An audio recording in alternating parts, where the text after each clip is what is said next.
پس صفت‌هایی که مؤلف یعنی ابن قدامه در صفت‌های الله سبحانه و تعالی ذکر کرده است، مؤلف رحمه الله تعالی از صفت‌های الله متعال را صفت‌های را برای ما آورده است. بعضی از صفت‌های را آورده است و موافق ترتیب مؤلف اینها را ما بیان خواهیم کرد. اول چی بود؟ صفت اول این روی وجه بود. پس صفت روی برای الله متعال با دلیل قرآن و سنت و اجماع سلف ثابت شده است و دلیل قرآن این قول الله سبحانه و تعالی است که می‌فرماید و یبقى وجه ربک ذو الجلال والاکرام، و روی پروردگارت باقی میماند، صاحب بزرگی و کرامت است. سوره رحمان آیه 27.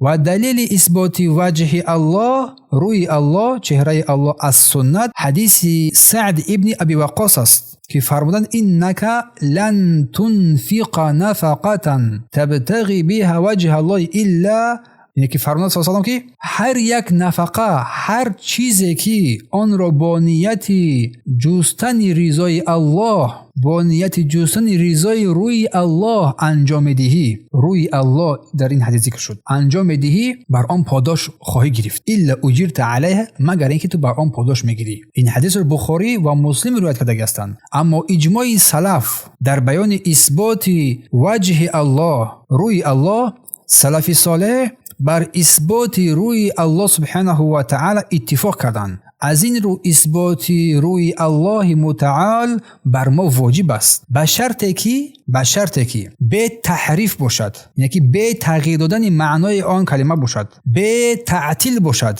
به انکار آن باشد، به تمثیل، به مانند کردن بر روی مخلوقات باشد. پس این روی حقیقی ثابت شده است که به الله سبحانه و تعالی لایق و شایسته می باشد و به هیچ وجه مانند روی مخلوقات نیست. الله سبحانه و تعالی می فرماید لیس کمثله شیء، مثل مانند پروردگار هیچ کس و هیچ چیزی نیست. اما تفصیل اهل تعطیل و رد به آنها، بعضی از اهل تعطیل یعنی آنهایی که صفتهای الله را تعطیل میکنند، یعنی انکار میکنند، صفت وجه یعنی چهره را به معنای ثواب یا که مکافات میگویند، در حالی که ما قرآن را خواندیم و حدیث را خواندیم، وجه یعنی چهره روی ظاهر است، بیان است، ولیکن اینها چیکار کردن؟ این معطله ها این را به معنای ثواب یا که مکافات ذکر کردن، تفسیر کردن، به این معنی تفسیر کردن و این یک نوع تحریف به حساب می رود، انکار به حساب می رود و تغییر دادن معنای ظاهری کلام الله و کلام رسول الله می شود در اثبات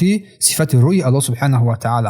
پس رد به آنها شیخ میگوید ابن عثیمین میفرماید که ما با استفاده از قاعده چهارم که ما در بالا ذکر کردیم قبلا، با اینها رد میگوییم. اولا قبول ظاهری این کلمه، این آیه های قرآن. پس صفات های الله سبحانه و تعالی از جمله وجه یعنی چهره، روی، باید به معنای ظاهری خود قبول کرده شود، چنان که سلف صالح آن را قبول کردند. چرا ما آن را این قبول نکنیم؟ بدون تحریف و بدون تعطیل، چون در آیت و حدیث هیچ دلیلی نیست که وجه به معنای ثواب داشته باشد یا که به معنای مکافات آمده باشد. نه در قرآن است، نه در حدیث است، نه در قول سلف صالح است. پس این معنای وجه روی رو به معنای مکافات یا که ثواب بگیریم، پس مخالفت نمودیم قرآن و سنت را و قول تمام اهل علم را. پس رعایت سنت و اجماع سلف برای ما لازم است. پیامبر صلی الله علیه و سلم به صحابگان کلمه وجه را یعنی که روی را، چهره را به معنای اصلی آن قبول کردند و هیچ رسول الله که صحابگان کرام آن را به معنای ثواب معنی نکردند، تفسیر نکردند. پس پیروی از پیامبر و صحابگان کرام واجب است، نه از این معطله ها. اما قاعده بی کیفیت و مانندی، ما وجه را یعنی که این روی را برای الله متعال اثبات میکنیم، اما به تشبیه نمودن بر روی مخلوقات و به پرسش کیفیت آن، و این مطابق فرموده الله سبحانه و تعالی است که فرمود لیس کمثله شیء، مثل مانند پروردگار هیچ چیز نیست. سوره شورا آیه 11.